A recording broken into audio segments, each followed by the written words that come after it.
I tried to tell y'all, bro. I are did. we're back, man. We are back. I tried to tell you. Look, we're gonna start off hot here. All right. I'm gonna just go on a obviously thank you guys for tuning in. Welcome back to the show.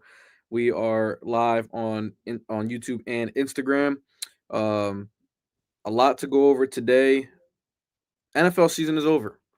Sunday was, in my opinion, the most forgettable Super Bowl ever. No. Patriots Rams is the only other one. Other than that, I that's the only this game was horrendous. The other one too. Which one? The Eagles and the Chiefs. No, that's not unforgettable because it was like 30-3. Just because it was a blow doesn't mean it was an unforgettable game. That was a rematch game. That was a rematch. So that held more weight. Oh no, Tampa and Chiefs. Tampa and the Chiefs? Yeah. I don't think so either. That was Brady's 7th. Yeah, but they were all coming in for storyline though. It's the storyline behind it. Like I'm going based off the storyline here. Well, the storyline was Sam Darnold can't do it. He did it. He didn't play great. He didn't play great. But he didn't play great. But I will give Sam Darnold credit. He also wasn't the MVP on his team. That was Kenneth Walker. I mean, you talked about that, and that was a fair pick too. So look, that game. Let's talk about the game.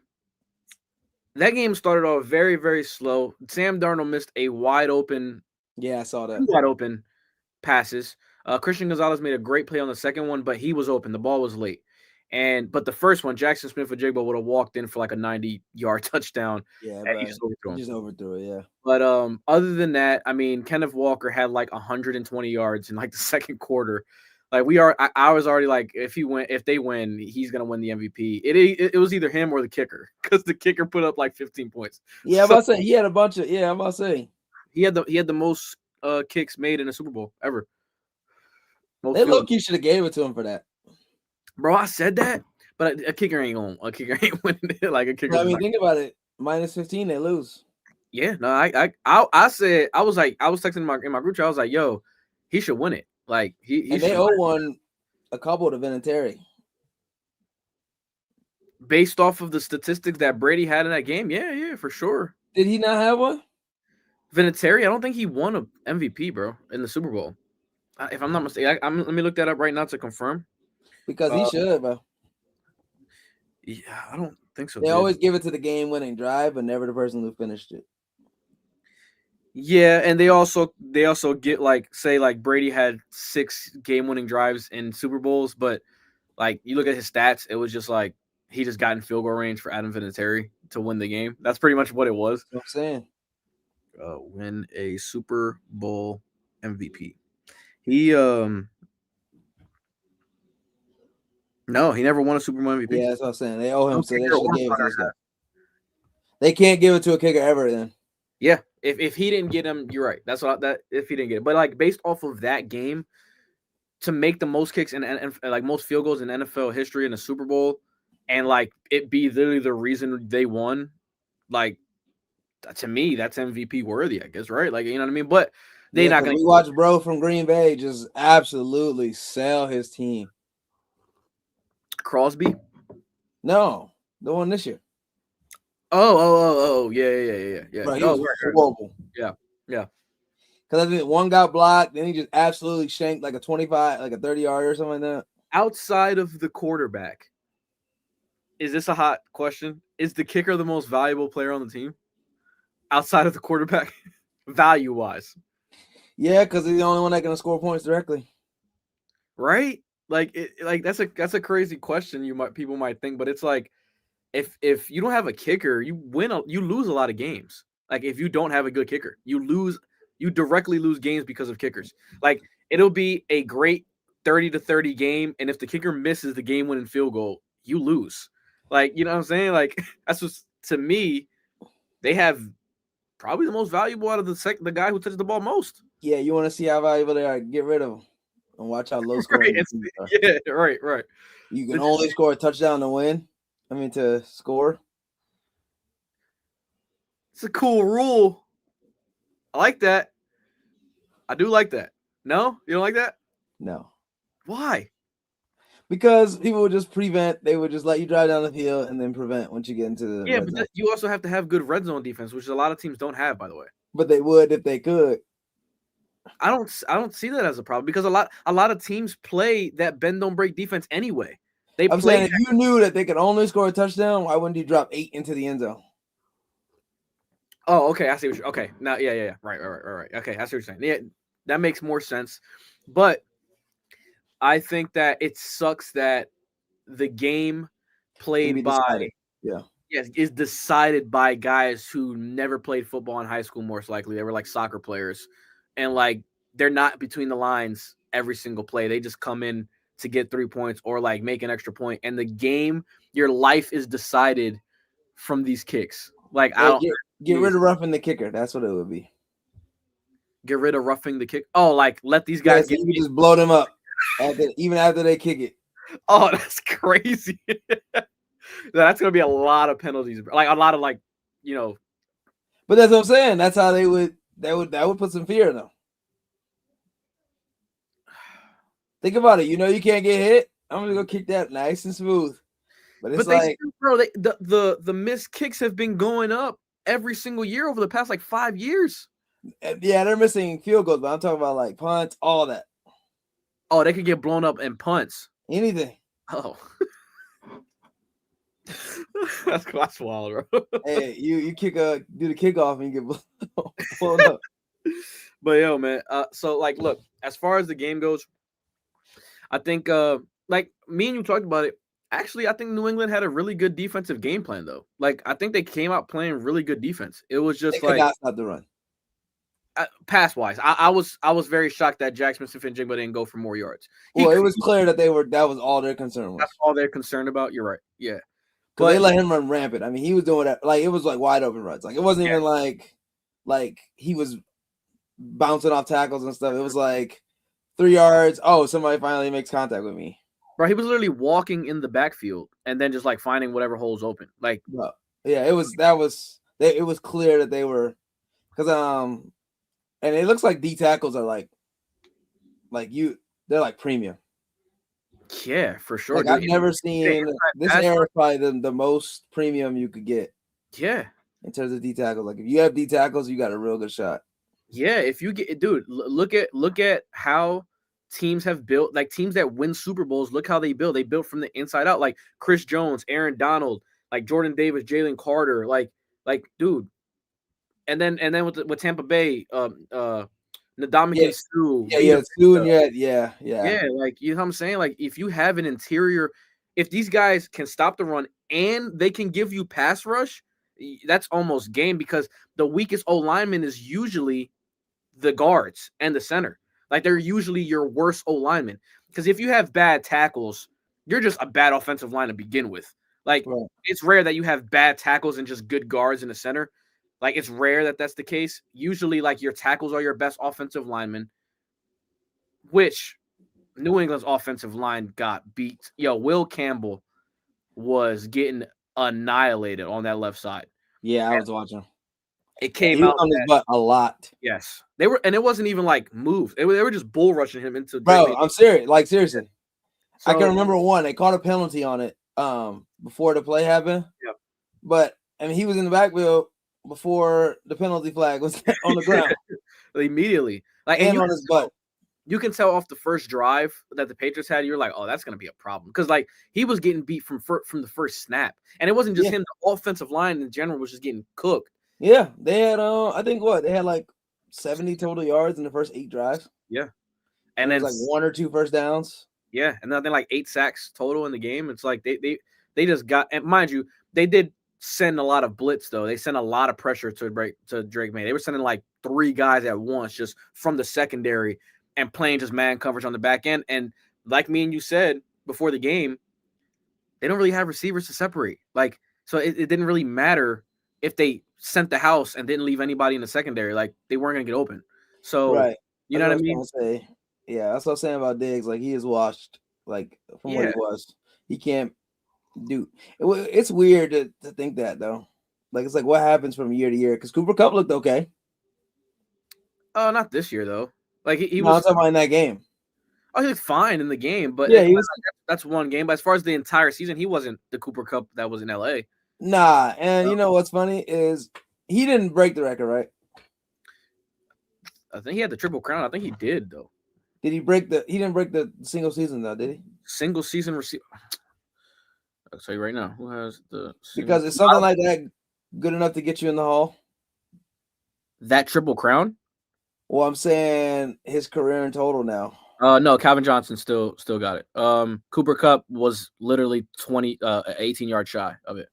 Oh, hey, we got to do everything we can. I don't know what's going on there. But that last game, I think he didn't play. If I'm not mistaken, that last game. Oh no, I would have went out there with one leg.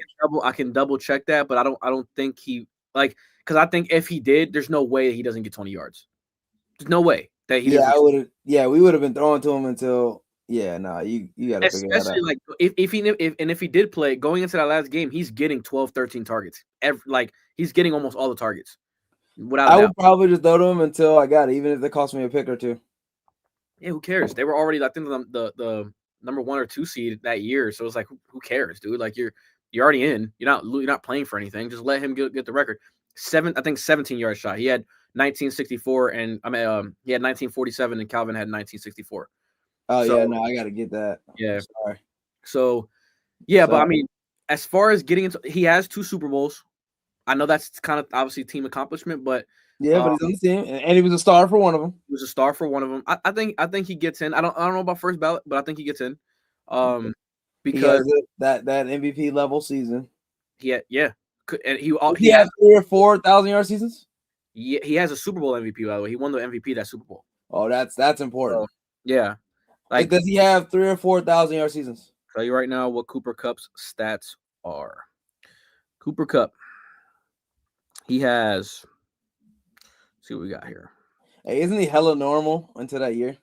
Regular. I mean, but bro, in 2019, when he went, has he played in 3 Super Bowls? Or is that the year he tore his ACL? Because he tore his ACL with the Rams early on in his career, and I don't know if it was that 2019 season. Might have been though. But he has 2,000-yard seasons. Yeah, he has 2,000-yard seasons. He has in 9 years he has 8,300 receiving yards. I don't know if he's gonna make it, bro. No, actually, in 2019 was that year he had 1,100, and that was when they went to the Super Bowl against the Patriots. And I was like, yo, because he was regular before. He had 566 the year before. That was the year he tore his ACL. But I was like, nobody knew who Cooper Kupp was until that year. And then like I seen him getting thrown bombs by Jared Goff. I'm like, who is this? Who is this boy? Like who is this? And then after that, he had 812, 737, and he had 974 the following year, and then 1,900. Like, so it's like what 1,000 more yards. Like, dude, like tripled his career total, literally in one season. Then 16 touchdowns. Could he have won MVP that season? Yeah, he was up for it, but it's hard to win it when you're. Yeah, 2021. Who won that? Who won that MVP? Was it Mahomes? That's not Burrow. Is that Holmes? Burrow has never won an MVP. Holmes 5,000. Mahomes 5,000 was 2019 and 2022. So I don't know about 2021. Let me see. Lamar Jackson then has to have. Lamar won in 2019 and 2023. And he has 3. No, he should have had 3. He doesn't have 3. He should have 2. You're right. No, he doesn't. Who won MVP in 2021 NFL? Oh, yeah. Sorry. I don't know. I forgot. Aaron Rodgers. He won the back-to-back MVPs in 2020, 2021. How did I not know that? Forgot about that. I can't believe it. He has 4, dude. He has 4 MVPs. Yeah, it's over, though. That's the last one. And that's the last time he might be a top 20 quarterback. Oh, it's over with. Like, he might not even play next year. Like, so, I don't know. You think he goes back to Mike McCarthy for one last hoorah in Pittsburgh? No, thank you. He's like, I'd rather wear my Wranglers. My Wrangler jeans? Yeah, he's going to do the Brett Favre commercials now. That's he's going to take – and then you're going to see 20 years down the line, you're going to see Jordan Love take over the Wrangler. But, hey, man, yo, look. So, football season is over. You know, it's crazy that this season went as fast as it did. To me, it flew by. And Look up the odds for Seattle winning the Super Bowl before the season. Because I just know nobody thought that. Absolutely not. But they were good, though. I can't lie. They were good throughout the whole year. Mm-hmm. They deserved it. And this also showed me that the Patriots never deserved it either. And we said that before the game. I told you. It was like, I told you the 2 touchdowns they were going to score were going to be late. Didn't I say that? Mm-hmm. I told you. It was like, I just don't see it. What do you think the odds were? Minus 1,500. Before the season. Minus 15,000. Or minus plus 15,000. More? Plus 6,000. Oh, okay. Not too bad then. 60-1. 60-1, bro. A 60-1 Super Bowl and they won a Super Bowl. Now, let me ask you this. I've been seeing the bro, did you see bro put like 33,000 on it? Somebody won. What did he won? One of like an Instagram before the season? No. Oh, I was about to say. They started to play. He said if the Seahawks ever played in the Super Bowl again, he put his whole life savings on it. And he did. And it was his life savings. And what did he come up? Oh, I mean, he put 33,000 on it, so whatever the odds. So he probably made like 50 or 60, right? Like more. So he probably got like 90,000. Yeah, 90,000. He probably tripled his stuff. Love that. Good for him. Great for him. But no, I was gonna actually. I've been seeing a lot of arguments from people that it's been a lot of discourse over Drake May on social media. That's been pretty funny. But they got his new nickname is the Schedule. And I'm like, look, Drake May had a great year. Okay, did the Patriots benefit from the weakest schedule possibly in the last I mean, that goes through the playoffs too. I mean, they had the. And okay, does this season, the way the season unfolded from start to finish, and especially how the playoffs went, the last 4 games, do you view Drake May differently in your eye? Did it change your view on him? Of I don't really know what I got in him yet. No, he still had a great season. Okay, but I'm saying going forward, prediction wise, like projection. Nah, because they're still NFL teams. We know he can do it at an NFL level. Is what I'm saying. It's not like they are still NFL teams, but they're very bad teams. But I mean, what are you gonna do? That's gonna be 80% of the league every year. Sure, but he played every team. He played every bad team. He played every team. Some of them twice. He played them twice too. Yeah. So here's the thing about. Look, I'm not even trying to disrespect anybody. I'm just saying it's just it's Drake and Draymond Green up in here.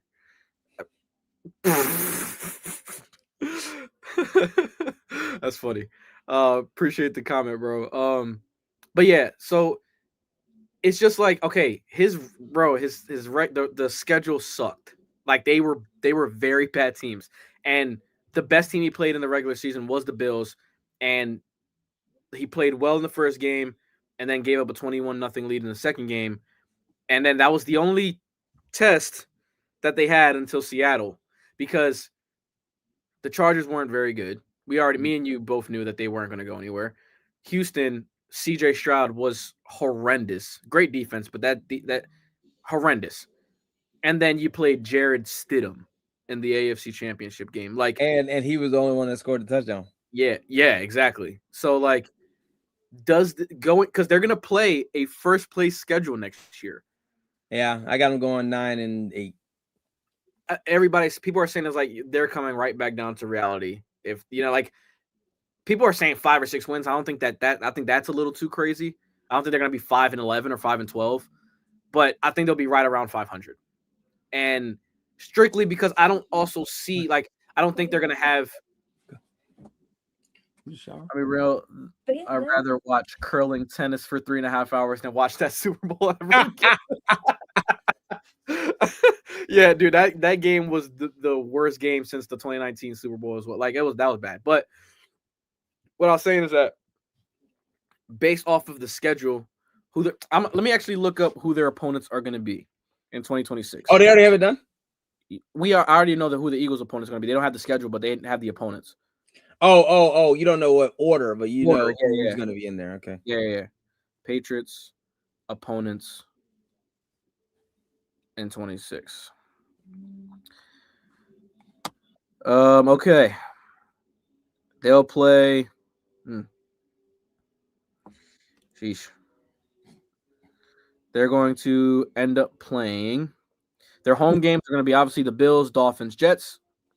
They're going to play the entire AFC South, which is the Broncos, Raiders, Chargers, Chiefs. Chiefs. Yes, they're going to play them. That's their automatic games, like because you always play one division, and then their games are Green Bay Packers, Minnesota Vikings, Detroit Lions, Chicago Bears. So they're playing the NFC North. Okay, yeah, they might have like 8 wins. Let me get like 7. Already tough. They play Seattle again next year. They play Jacksonville, and then they play Jacksonville. So they're yes, they might go 5-12. Like that actually is a viable option because they'll beat the Dolphins at least once. They'll beat the Jets. They'll beat the Jets probably twice, but maybe at least once. They could split with Buffalo, but Buffalo could beat them twice. They're gonna split Jacksonville too. No, they only play Jacksonville once. They're not in the. Oh, I thought you said Jacksonville twice. Okay. Buffalo. What was that game? What was the game you said? You said Jacksonville. Then what else? Jacksonville and Seattle. Yeah, they're not beating Seattle. Kansas City, Chargers, Raiders. They have a chance at the Chargers. They have it. What did it say? Back to life, back to reality. See, this I don't agree with. He's like, might as well just finish NBA and skip MLB to football season because MLB is gonna be unwatchable till the Dodgers don't exist anymore. I don't. Hey, stop hating. I don't agree with that, and I'm not a Dodger. And I'm glad you brought that up because that's gonna be the next topic. That's gonna be the next topic. We're gonna get there, so stay tuned. But I don't agree with that, and I'm gonna tell you why. But based off of the season, rate the NFL season 1 through 10. I thought it was a 10. Honestly, I don't even like NFL like that. But I mean, the Super Bowl sucks. So let me get a 9. Okay, yeah, all right, yeah. That's the only reason. But who won it? How they won it? I thought the best team won it in the end. I wanted the Rams to win. That was the Super Bowl game. The Rams and yeah, I told you that. That's exactly what we said. Mm-hmm. I wanted the Rams. I think there was a lot of surprises too. Oh, okay. Like you're giving it a 7. That's a fair score. That was gonna be my score, and a 7 strictly because of.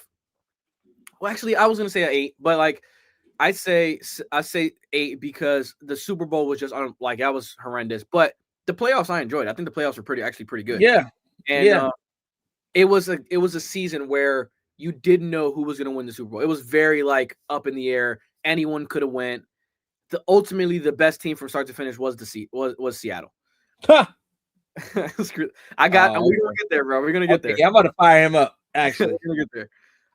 But yeah, I'm gonna say 8, and I did enjoy the season. I do think next season though is gonna be kind of back to what we're the Chiefs being this bad again. With like Mahomes is gonna probably be ready for whatever ACL injury at this point. Now it's like an 8-month injury, but I think the Chiefs are still gonna be fine in that division. I don't think the Broncos are gonna be as good. Their defense is gonna be good, but I don't think they're gonna be as good as they were this year.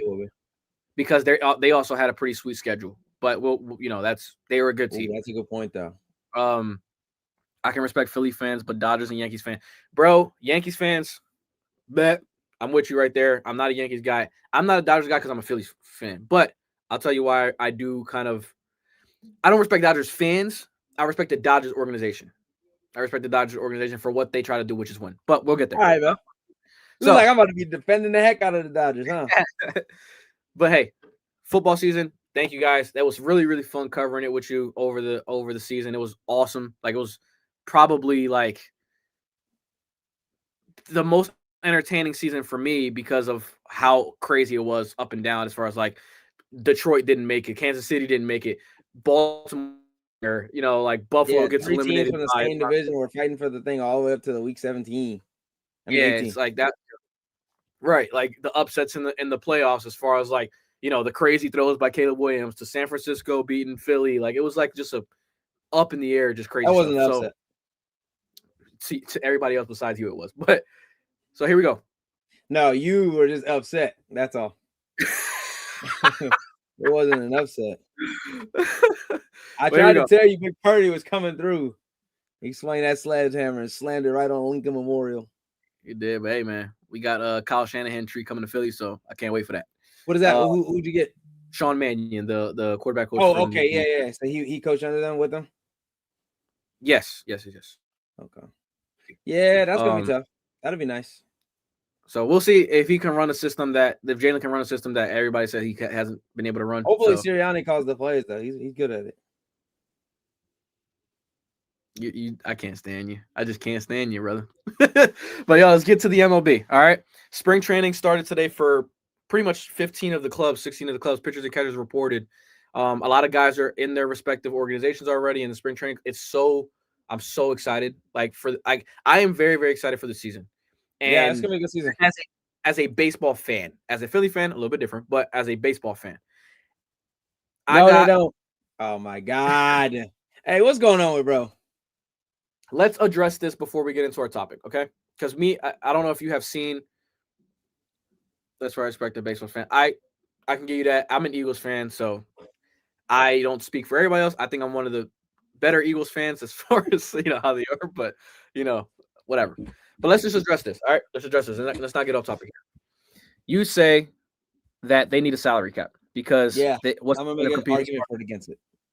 Small market teams. I'm gonna say one, it does not matter because look at all these teams. They're owned by billionaire owners. Okay. Look at the teams that are always in free agency, the ones that are always competing. It's the Yankees, it's the Dodgers, it's the Red Sox, it's the Blue Jays. Sometimes the Phillies get in there, but those are the main. But look at look at teams like the Milwaukee Brewers. Cleveland didn't even attempt to throw an offer to anyone. Mind you, they have the money to do so. They just won't. Milwaukee just won 100 games and went to the NLCS, and they traded their number one starter to the Mets because they didn't want to pay him. To one of the teams that you're competing with in free agency. So you trade him to them because you don't want to pay him because he's an upcoming free agent. Look at the Pirates. The Pirates fans are very upset because they had the opportunity to go sign a Bo Bichette, go throw money to Eugenio Suarez or Cody Bellinger. They didn't throw money at anyone. They signed somebody, didn't they? Marcelo Ozuna. For 1 year, $12 million. I think it was like $12 million or whatever he got. Whoa, that's a crazy sign. Pretty much what Eugenio Suarez got. Literally the exact contract Eugenio or Luis Arias got. I'm sorry. The Giants are another team that's always up there in free agency, by the way. They're always competing in free agency. They always offer. They never get nobody to come. They never get nobody, though. But just what I'm saying, like, at least if these teams were to offer and players are just like, nah, I'm not going to go. But at least we know you made the attempt to offer them something. They don't even try to offer. I might be real. I might unsubscribe with this thing. Bro, it's listen to what I'm saying.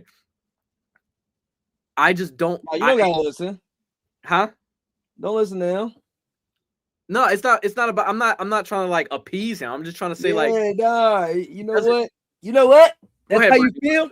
Go ahead. The door. What do you? we don't need no salary cap. We need a salary floor first. If teams are willing, see, this is how you mess with people who got money. You make them spend it. Then they start thinking, "Ooh, if I'm going to spend it, I might as well get something for it." But right now they're trying to hold it, and so when you're trying to hold something, you get something less, and you're like, "Ooh, okay, cool. Like this is good."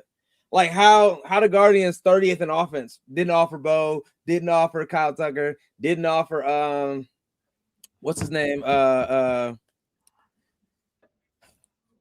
one they were fighting for. Oh, Schwarber was up.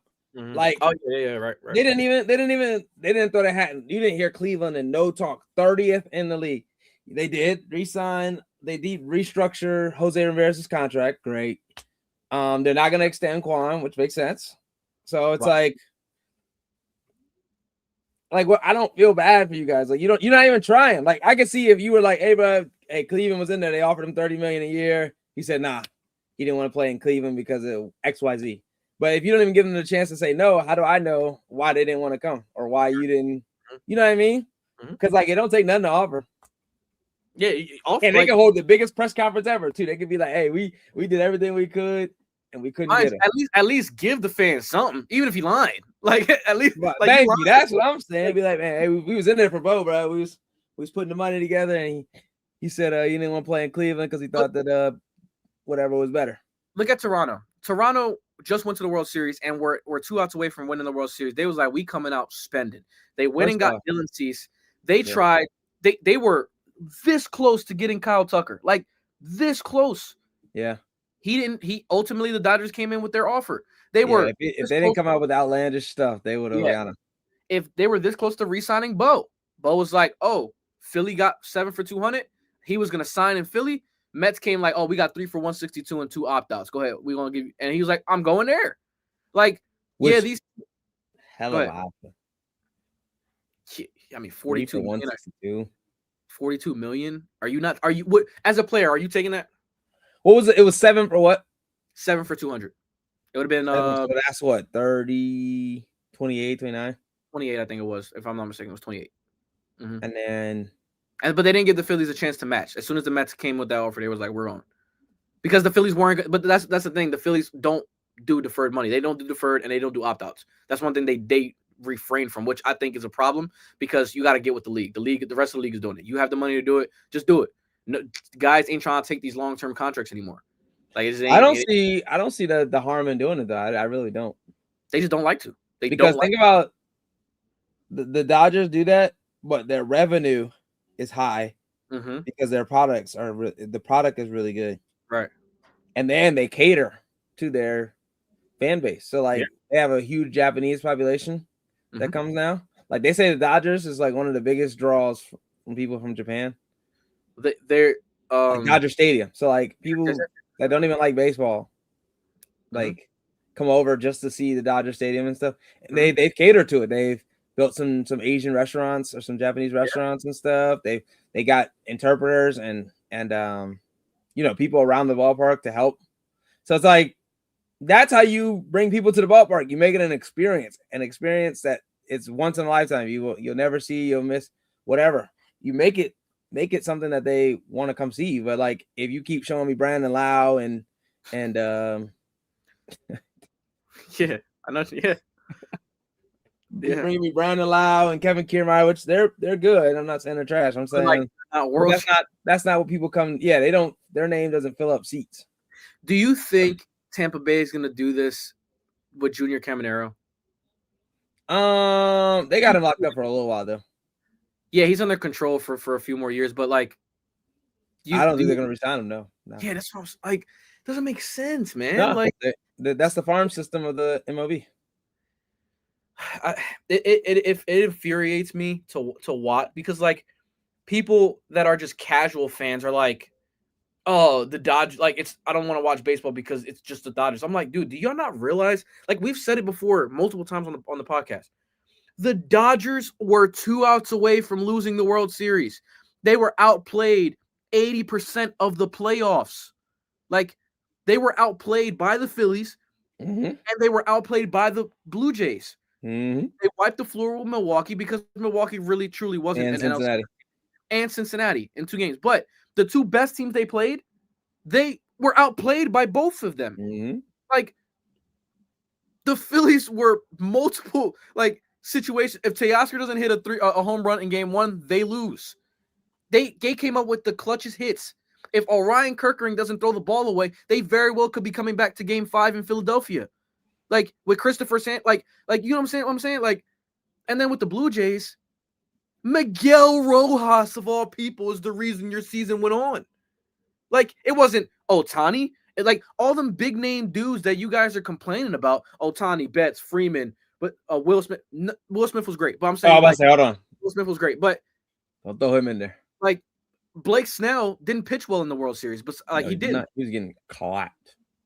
Yamamoto was phenomenal. Yamamoto is strict, like the reason why they won. Literally 3 of the 4 wins. Yamamoto, they don't win. And yes, also people want to say it's like, oh, the Dodgers get everywhere. First off, the Phillies offered Yamamoto more money than anybody in free agency that year. The Phillies offered close to $400 million. He said he didn't want to go there. He wanted to go to the Dodgers, which I get because they cater to their culture. Yep. And it's closer to his home country, which is Japan. Imagine being on the East Coast. Have you been in Japan your whole life? Like, you know what I'm saying? Like, it's just not. It's not likely. But these other Japanese guys that came over this year, none of them went to the Dodgers. Okamoto went to the Blue Jays. Imai, who was the best pitcher, he won the Cy Young Award last year, went to the Astros, and Murakami went to the White Sox. Like, bro, teams just offer, just give money that you have. Yeah, it's funny that also Cleveland wasn't involved in the Murakami stuff either. Doesn't make sense to me either. Because why if he not? went to the White Sox, he would have went anywhere. Bro, if he went to the White Sox, he could have went to Indy Ball. Like, he would have went anywhere at this point. Yeah, like, he would have played anywhere. So, like, bro, and they offered him 2 years for like $30 million. Anyone could have offered that, but what? You don't want to offer him because it's like, oh, it's high risk. You don't, like, every player is high risk. Kyle Tucker worth $60 million. Come on, bro. No, he's not. Like, Anthony Volpe had a better WAR than him in the second half. Like, come on, bro. Like, I don't feel bad for none of these teams, and it makes me upset because then I have to like talk about my team that you have the money to go compete, but you don't because you want to just stick with these long contracts that dudes ain't trying to be locked down for 8 years. And it's also a history thing, like the Guardians letting Brantley go to keep Kipnis. Like, come on, man, you guys are making average decisions anyway. It's like I don't feel bad for you. We got Lonnie Chisenhall, Tyler Naquin. Tyler Naquin trying to be a pitcher. 4 years later, he's trying to be a pitcher. That was your starting center fielder in the World Series, and now he's a pitcher. Tyler Naquin. Like, bro, this one, it's a history. And then, this is the worst. They be like, hey, we're trying to make room for these young players. Well, where they at? That's another thing. Can we stop with the prospect nonsense, guys? Like, dude, if you're going to want them to play, bring them up at this point. Just play then. Yeah, like, what are we waiting for then? You're going to wait 2 years? Bro, it's been 5 years. They've been talking about DeLauder and Valera and all of them. DeLauder ended up making his MLB debut in the playoffs last year. Like, is he going to be with They do great with pitching. So I have no qualms. Oh, yeah, they do their thing. They know what they're doing with their pitching. They have all that set up. When it comes to like hitters and position player value, they don't know what they're doing. They will let anybody who even starts to think they're decent let them walk, and then keep hold of people like Quan when you should have traded them last year when his value was high. I was trying to tell. I thought he was going at the trade deadline. I'm like, yo, the people are going. And see, look, this is the thing. People think I hate Quan. I don't. I just realized that his style is not going to help us. We struggle with scoring runs. His style does not produce runs. It doesn't produce the base runners that you think. Bro, a guy on first is just as likely to be a double play as it with nobody on. You know what I mean? Mm-hmm. Like, not a double play, but you know what I mean? Like, he's just as likely to not score as nobody else. Yeah. So it's like, and then he'll go 121 OPS plus last year and then 94 this year. Like, it's like when you're a contact hitter, it's going to be erratic. You're going to have erratic seasons. And I think we would have been able to get something, whether it was a pick or somebody's higher prospect, like a win now ready team. We can get a higher prospect from them. That's actually good. That'd be nice. But, it's tough. It's tough. And then Quan kind of accrues like gold gloves and stuff, but he's like the only left fielder that tries to play defense besides maybe Ian Happ. Like, all the other left fielders in the leagues are boppers. They're part-time DHs. Part-time right fielders. Riley Green. Bader. Bader travels on the infield, DHs. Like, the elite outfielders don't play left field. So, like, I'm not really concerned with left field. Which, by the way, that's funny you say that because Juan Soto's moving to left field. They just announced that today. As he should. Which I think that'll be better for him. Yeah, because left field is a position that you stick somebody out there that you don't want to see the ball. Because it's really hard to pull the baseball in the MLB. In the air. So, like, typically, balls to left field are routine or smashed off the wall. Like, there's no really in between. It's like, so that's why it's so easy to play. But right field, you got to deal with slice. You got to deal with carry. You got to deal with, a lot of different other things. The throw from second to third. I mean, the second throw from second to second. The throw to third. The throw home is long. there's a lot more going on in right field, and center field obviously has the most ground to cover. And then they're probably the most rangy outfielder. I was trying to tell my friends that they're like, yeah, well, Quan can play center field. I'm like, no, bro, he's not fast enough. Number one. And then they're like, well, he's whatever. He's a go. It doesn't translate. Like I'm telling you, if you put him in right field, he wouldn't even sniff one. Right. Like, who's he gonna beat out Tatis? Would he ever beat out Tatis? Or I don't even know if he can handle O'Neal Cruz. And O'Neal Cruz just started playing outfield. You talking about in center field? No, just in general. Just like in general. If he's moving to center, he's not beating out PCA or Jackson Merrill or Julio Rodriguez. Oh, so he's not even beating out Julio Rodriguez. So it's like you're not beating him out for a glove. He might not even beat out with Dalton Varsho probably not gonna beat him out for a gold glove. Facts. Yeah, and then if he was to go to the NL, you're not beating out Tatis, you're not beating out Acuna, you're not beating out none of them guys. So it's like, sorry. So he's a left fielder, and that's why I'm saying like he's a little guy, left fielder, slap hitter, no power, no run producing ability, and people treat him like he's an MVP candidate around here in Cleveland, not in the world. They're like, they really over there, bro. If you talk to these kids, like I'll be like, hey man, like, because I work with a lot of kids, obviously, it's my job, and I'll be like, hey, who's your favorite player? And they'll be like, Quan. I'm like, bro, he stinks, and they're like, what? And I'm like, bro, he stinks. Over Jose Ramirez out of everyone in Cleveland. That's because I told you he's more relatable. But so is Jose Ramirez. No, though. Jose's not relatable. People can't pull the ball like that and switch hit and steal 30 bags a year and hit 30 doubles and almost driving 100 runs. Huh? I mean, I'm saying I'm going based off his size though. Like, you know what I mean? Like, yeah, but that's why his skill set is not relatable. People can relate to Quan. He's just the average person. You see him walking down the street, you think he's an accountant. You're like, hey, bro, can you do my taxes real quick, brother? No racist. Yeah, it's not racist, by the way. Like, just literally, just his stature is that of an accountant. Like, he's not a physically imposing figure. And then his style of hitting also shows you that. I mean, he's one of the lowest exit velos in the league. His expected batting average is low. Like, I try to tell people, like, it's just he's beloved here, but if he was really truly valued, he's the 7th best player on a championship team. If you have him and you can bat him like 7 through 9, you got a good squad. You got a real pretty good team, yeah. Yeah, because now you got a little slap hitter who can help you, in small ways, and he'll play some elite left field defense. It's perfect. But if you're asking him to be like, hey, bro, you're the 2nd best hitter on the team, it's raps. Mm-hmm. Don't even worry about it. Don't even worry about it. Yeah, I agree, bro. I agree. And then look, Palmer went to Detroit. Didn't hear nothing about Cleveland offer Palmer. Didn't hear nothing. No. Correa was on the move. No offer. We need a shortstop. We needed a shortstop for years. We got Ahmed Rosario. We've had Ahmed Rosario. We've had Wu Chang. And that's actually his name. Now, I'm not being funny. That's his name. I know. No. Andres Jimenez. What's his name? No, Jimenez was cool. He was that 2nd. He's a platinum glover. That's cool. The dude now, though, Rocchio. Oh, Rocchio. Right. But I mean, just like, but you can't ask Correa, like, even if he sucks. And look, they'll try and cover it and be like, hey, well, we got Josh Donaldson a few years ago. Right, he was like 39. They got who? Josh Donaldson. Josh Donaldson played for the Guardians for a little bit.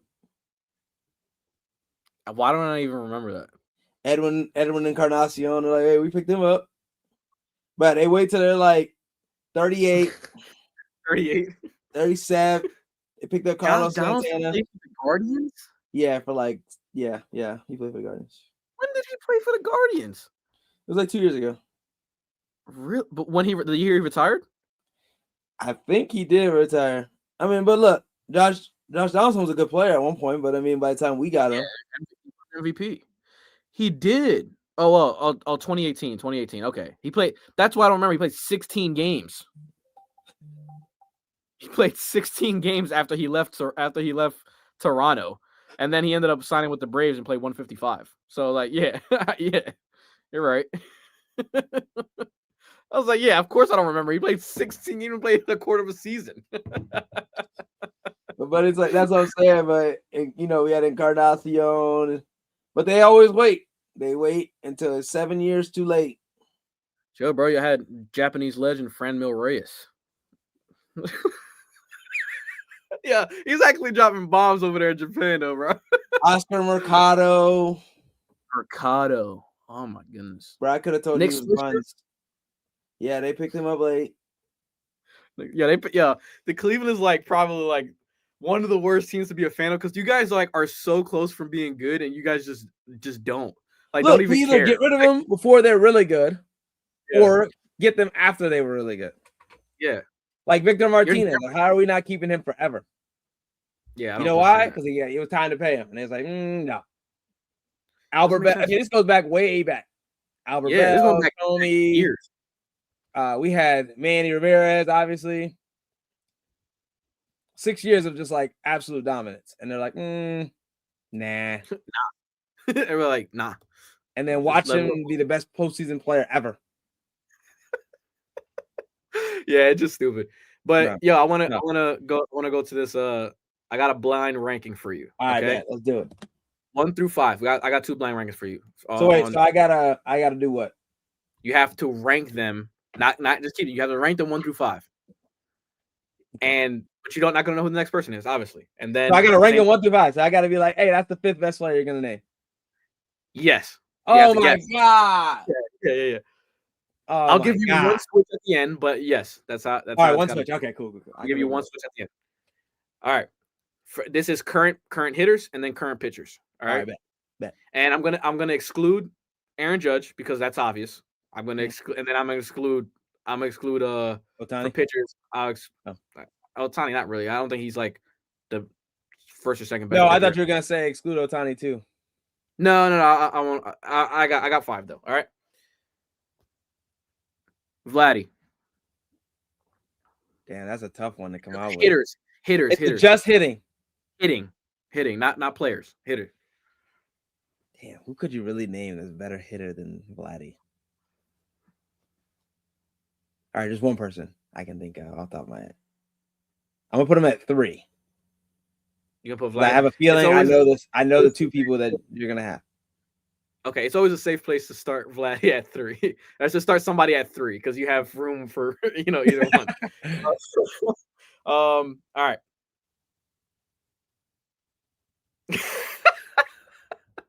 Jose Ramirez. Oh, 4. He's slightly worse than Vlad. Do you think? I gotta agree, but I don't know. That's tough. That's tough for me. And these are all guys when healthy, by the way. I'm not. Don't take injuries into account. These are all guys when they're healthy. Yeah. So you got Vladdy at 3. You got Jose at 4. Yeah. Okay. All right. Jordan. Dang, when healthy though, that's a free 40. 41-20. And he's tough to strike out. Mm-hmm. But is he better than Vladdy is the question. That's up for you to make a determination. I'm going to go 5.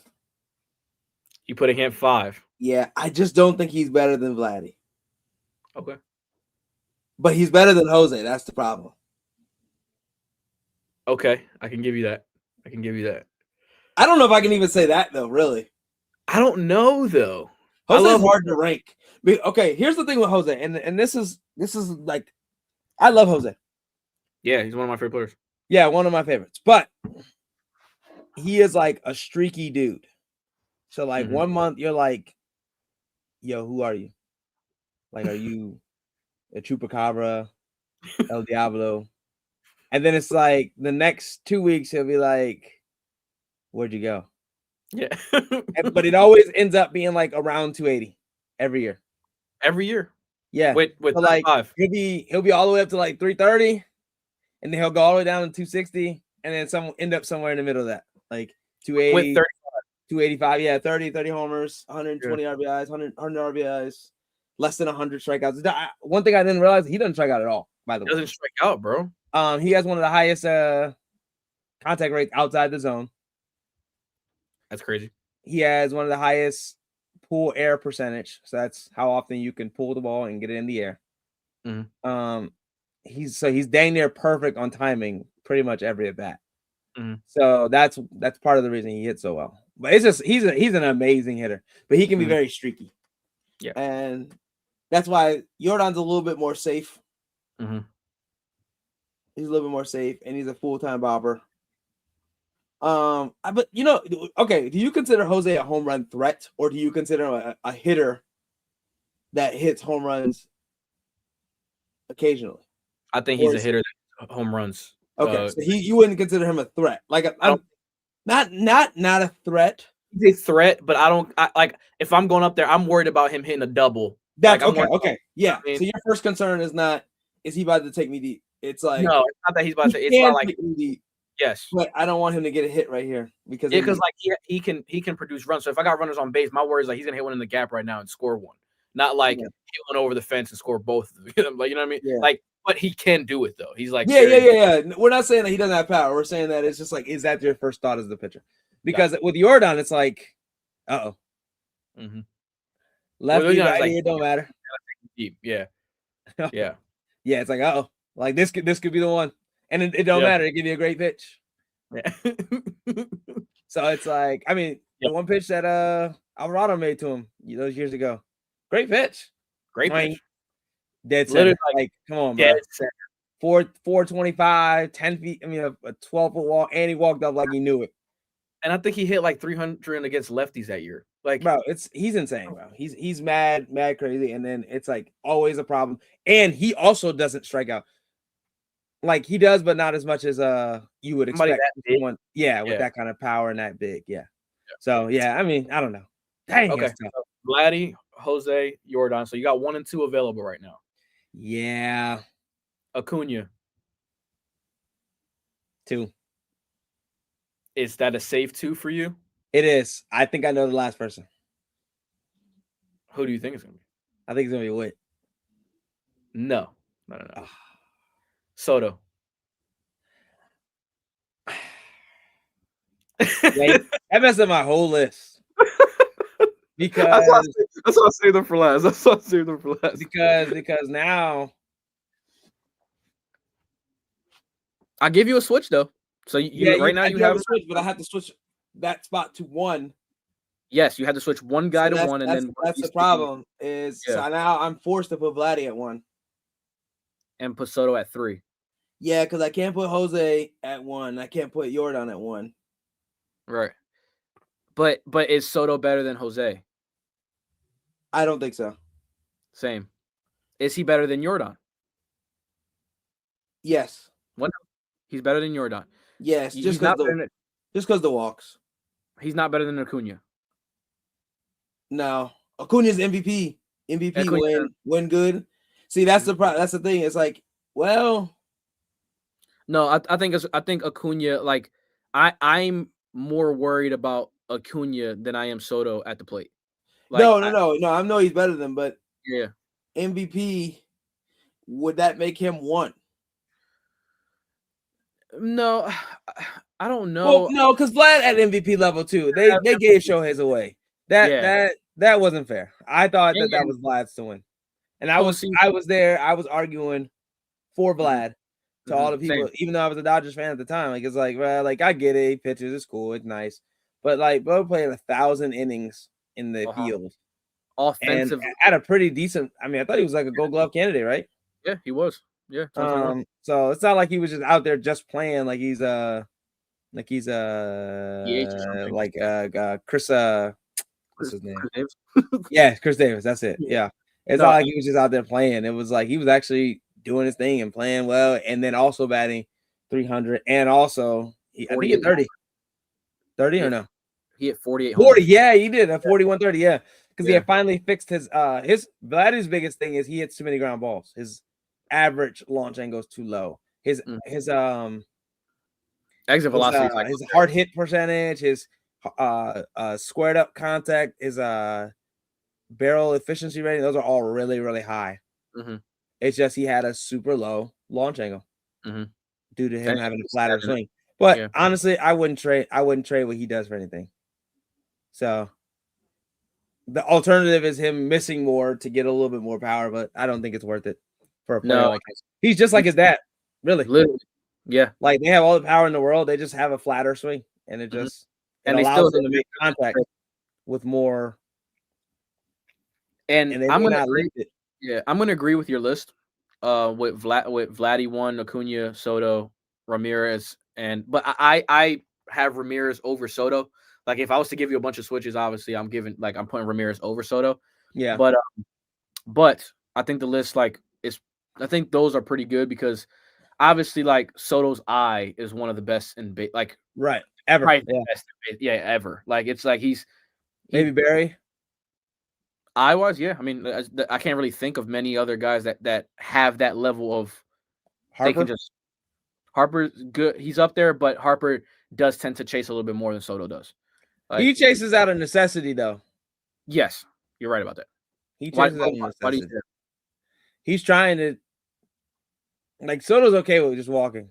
Yes, so Harper. Yeah, I agree. Harper's trying to. He's like one of the most. Wasn't the stat like he's like the least in zone pitch to? Yeah, something like that. It's like the least. He sees the least amount of in zone pitches.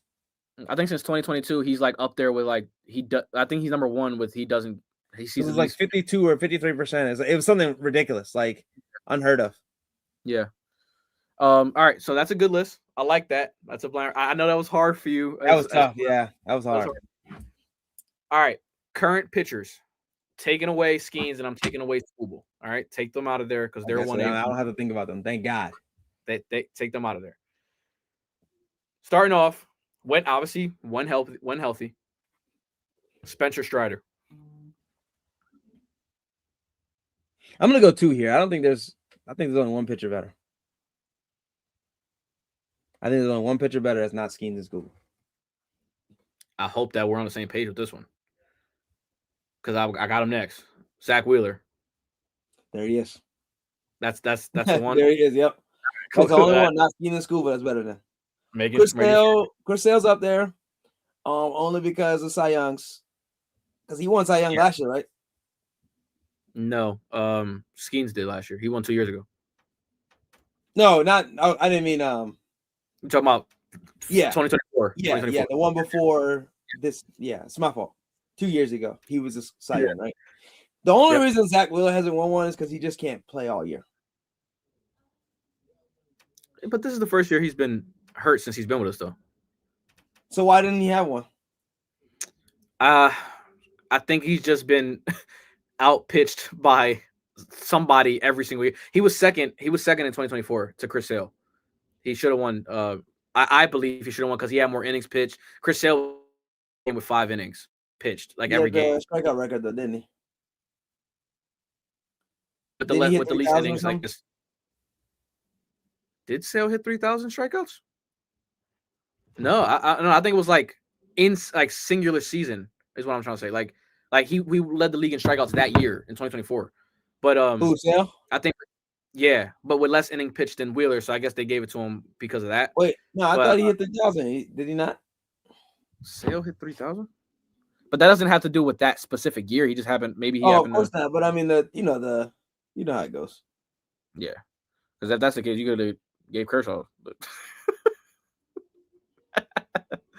let me see. No, he hasn't reached it.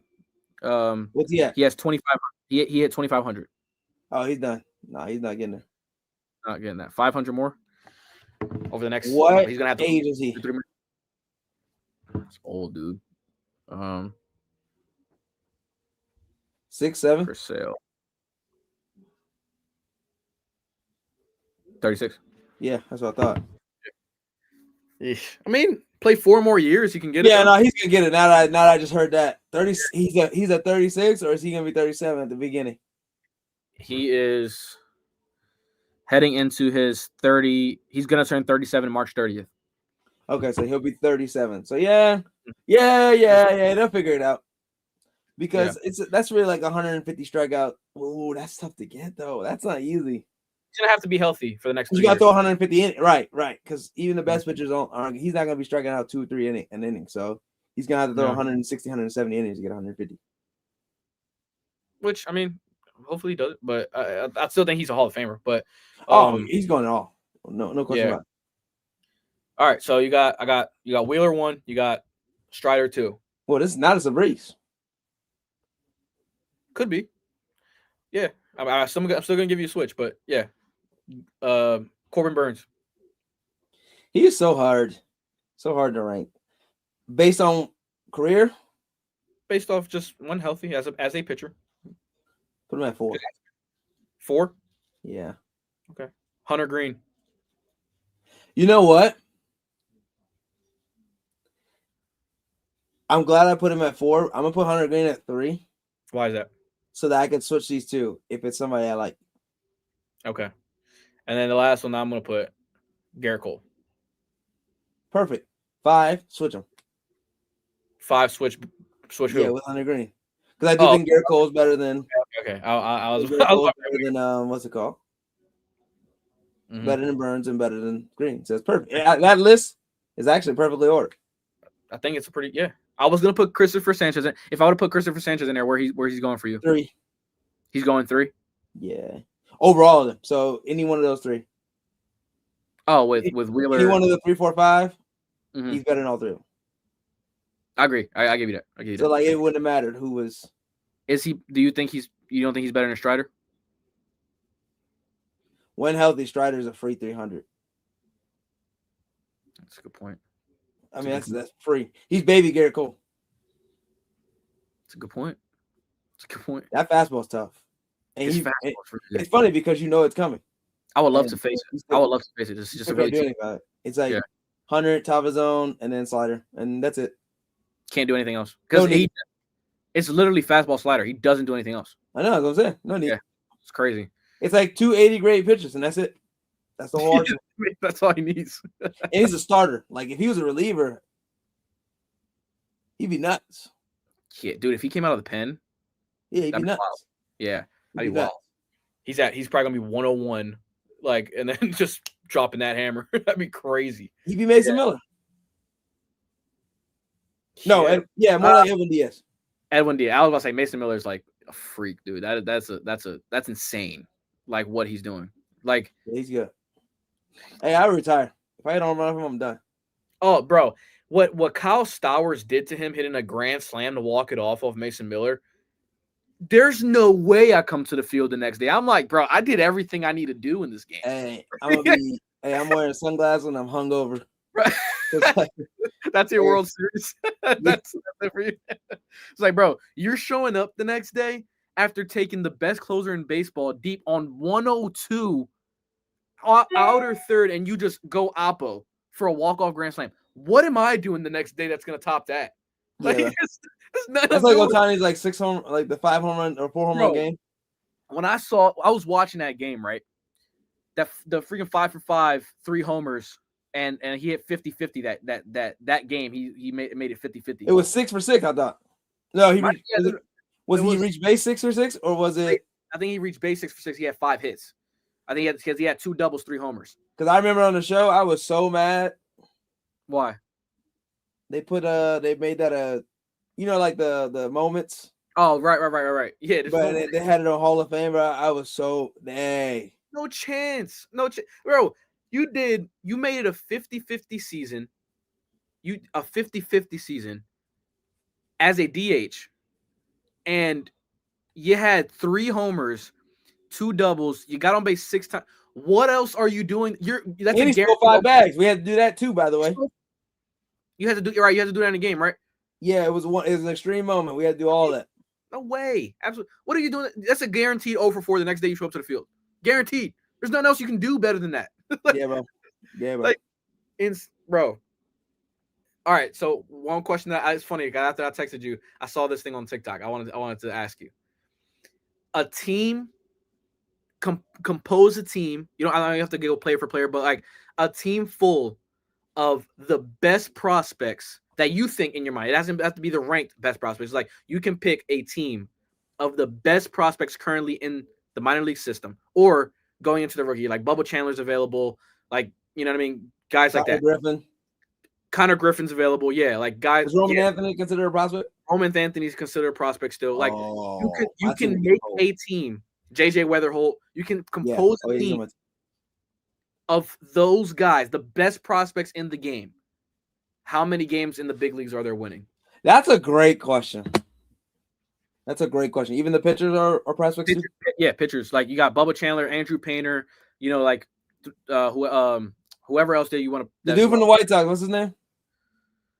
With the crazy mustache.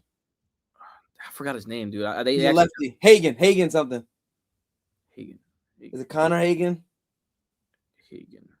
He's tough though. I like him. Hagen Smith? No. Is it Hagen? Hagen Smith. Yeah. Yes. I like him. Yeah, you comprise a team of you pick the five starters, you pick the best arms, you pick the best lineup, Connor Griffin, JJ Weatherholt, like whoever else that you want to put in there. And you have to go, and Roman Anthony, you have to go, how many games in a big league season, 162, are they winning? That's a great question. Mm-hmm. That's a great question. Because on one hand, you want to be like, they're good players, but then on the other hand, they have no experience. You can also put them in the worst division as well. So the worst division would probably be the AL North, AL Central. Sorry. Yeah, I will say AL Central. North is football. It's like AL Central.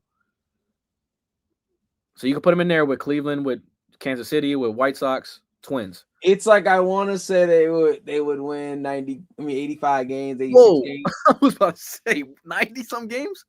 No, 85, 86. Okay, so 85. They're above 500. No, I think they're below 500. That's I was gonna say that's very, very tough, bro. I think 70 and 90 something. So they don't make the playoffs. But if they stay together for 3 years, they might be the best team. I'm talking about like strictly just 1 year. No, I know. I'm just saying though, if they were together for 3 years though, team, the third year they might be the best team. Yeah. Think about it. They're all like guaranteed big leaguers. Stars, starters, or maybe not stars, but starters. Yeah, I think Caminero, would he count as a prospect? No. He no. If you would ask me before last year, yes, but nah. This year he's already like one of the top ranked third basemen in baseball already. Like I'm not putting you in there. No, absolutely not. Roman Anthony is too. Yeah, but Roman Anthony is coming off of his he had 70 games last year. Like he's coming into his like first full season in the big leagues. We get Kurtz too. I'm at it. I was about to say I'll put Kurtz in there, but nah. You rather run Rookie of the Year. No, but like Roman Anthony, obviously Connor Griffin's at short. Mm-hmm. I got Justin Crawford if you want him. And he plays elite defense, but if you want him, he could be a bench runner for sure. You got Basayo is my catcher. Basayo, he is a beast. He's a beast, bro. When I saw him play, when he came up to the bigs this year, I was like, this guy's gonna be easily 40 home runs in the bigs next year. Yeah, but what are they gonna do with him? Are they moving Adley? Wouldn't you? Well, no, of course, but he was like the big. Yeah, I know, but hey, bro, you got somebody better now, and younger. And you put him at first. Who's their first baseman? Mountcastle? Is Mountcastle their first baseman? No, he plays third too, though. Well, he can play third. You got Holiday at second. Gunnar Henderson short. Yeah, I guess you could put him at first, or you just put him at DH. Who cares? Basayo's a beast, bro. Let him catch though. And put Basayo DHing? Yeah. Dropping bombs. Yeah, Basayo's catching. And then you just got a bunch of dogs in the outfield. You got Roman Anthony, whoever else you want. Who's the best outfield prospects right now? I want Culpepper in left. They got the one ball from the Mets that he's coming up this year. Not Luis. No. He's a rookie. They actually got him projected to start the season on opening day. I like Mauricio too. Ronnie Mauricio? He ain't no prospect. That dude been in the picture. I just haven't been playing. That's what. Oh, okay. So I thought he bounced around. No. I guess he's not a prospect though anymore too. Yeah, you're right. No prospect. Heck no, he ain't no prospect. Let me get Nick Plummer. Oh, Carson Bench, outfielder. Number 18 on top 100 for the Jonah Tong, right-handed pitcher. Yeah, he's tough. He nice. So yeah, you got some. You can like scout and be like, yo, it's formidable. That'll be a formidable team. They just won't be consistent. That's all. Off the rip to start the season. Like you think they're gonna go like 1-12 to start. Yeah, bro, they're gonna be like, dang, bro, this is major leagues, bro. Once they settle in, it's wraps, bro. It's different though, bro. Like it's different. Once dude confidence be getting hurt, that they start off the season like 2 for 28. Like it's gonna be tough. It's gonna be tough to bounce back. You out there facing you out there facing dogs every single day. You out there facing big leaguers every single day. I didn't even think about Leo DeVries. I like him. Bro. Walcott. Oh, that team would be crazy. Max Clark is in center. Oh yeah, Max Clark. I get you Savage too. Oh yeah, you get Trey Savage, Bubba Chandler in your rotation. And Walker Jenkins. I love Walker Jenkins. Walker Jenkins, right. Oh, Painter, yeah, you got dogs, bro. Bazana's not gonna make the team. Who? Bazana. Heck no. I don't like Eldritch. You don't like Eldritch? No. Slapper. What do you got with Max Clark though? Like, what do you got with him coming in, like playing in Detroit? He's a center fielder. I understand, but not with him in defense. I'm talking about as a hitter. Yeah, but I don't in center field. You don't have to hit to be useful. But I mean, he's gonna be okay. You like his swing? I enjoy parts of his swing. Yes. Okay. What do you think his flaws will be when he gets to the big leagues? If he doesn't change anything right now. If he doesn't change anything, he's a more of a body loader, and he doesn't get the barrel moving before he goes into a swing. He's extremely quick. It's kind of a PCA situation. Okay. Where they're extremely quick and they rely on speed to hit, and they don't have any momentum into it. Like I'm teaching about the momentums into the swing. They are the opposite. So they're dependent on their body to swing fast. And that's why they go up and down, up and down. But you see, like that's people that's crazy that PCA can hit 30 homers just doing that though. Yeah, but he's also gonna bat 240. He's just really fast. He's really fast. He's got some of the highest bat speed in the league. He's one of the smaller guys and one of the higher bat speeds. So that kind of makes up for it. So, but like you look at the smaller guys that have flow, like the Hank Aaron's, the Mookie Betts. Those are the guys that are consistent and have power. Is because they get the bat moving before they need to swing it. And then when you get bigger guys, that's how you get the Shoheis and stuff. They have movement before they start. Before they swing the bat, that's when you get the most out of the swing. So they're just kind of dependent swingers. But I mean, it's okay because they play elite defense and they're in center field. So they're in a premier position playing elite defense. I'm cool with that. I can live with Max Clark being my ninth hitter because he will run into a few too. And then he can run after. So if he hits a double, it could be a triple, stuff like that. So it's gonna depend on where I'm gonna play. Where will my home field be at? That also helps. What's the most neutral site? The most neutral would probably be somewhere like I guess Kansas City's kind of neutral. Now it is, but nah. I still think that's a little like I think neutral would probably be somewhere like Toronto. No, Toronto's kind of hard to hit homers in. Baltimore. Minnesota? Baltimore. No, that wall out there, bro. They've been changing that wall like 9 times because they keep moving in and out and down and in. Neutral would be what? What's neutral? Do you think it's just fair all the way around? It's just like that's what I would say. Minute Maid? That's what I say. Yeah. Oh, no, the Crawford boxes. But I'll give it to it. Yeah, that's a right-hander's paradise there. I didn't say it. No, that's not neutral then. Yeah, that's a good point. Yeah, I'm saying Philly. Yeah, Philly, perfect. Yeah, Philly, perfect. Pretty neutral all the way around. Yeah. I hit there all the time. 400 center hit tracks, or used to, I guess. You said what? I hit there all the time. I didn't bounce. You don't got hit tracks in your new facility? Nah. So what do you use for your measurement? Like your I bought a radar gun that does extra velos. Oh, sweet. Okay. All right. Cool. Yeah, it's pretty cool. You should get if you ever get into training, you should get one.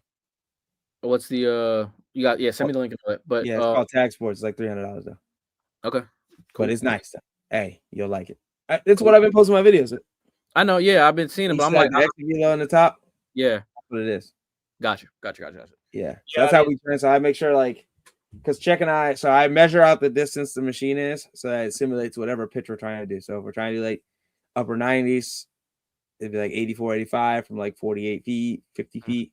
And then if we're trying to do like, off-speed pitches, it'd be like 69, 68 from like 50, for like 43, 45 feet, something like that.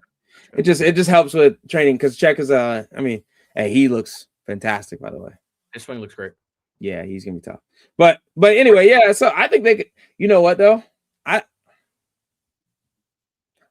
really want to say they can go 500 because it is baseball at the end of the day. What's that? 80? Was that 80 and 80? 81 and 81. Yep. Do I think they could beat the Reds? That's really the question. Why the Reds? Because the Reds are like 83 and 79 criminally. Like they're just religiously 83 and 79. That's a good thing. That's good.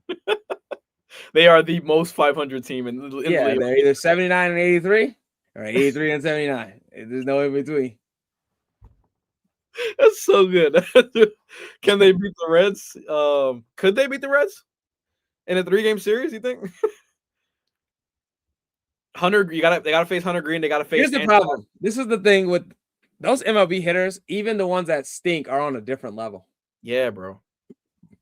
Like the guys that we were like making fun of for batting like 170, 180, but they would bet like 9,000 in the minors. In the minors in college, and then bro. That's why they called the 4-8.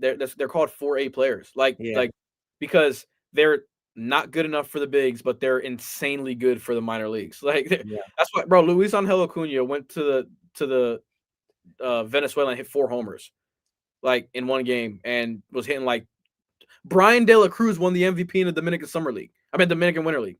Brian De La Cruz, he has a minor league invite for the Phillies. Like, you know what I'm saying? Like, it doesn't make sense. But then it's like these guys are just different, bro. Like these MLB hitters are different. It's a different vibe, bro. It's a different, like, they do things just different. That's why when they go on rehab assignments, they go down there and hit 2 homers and then come back up.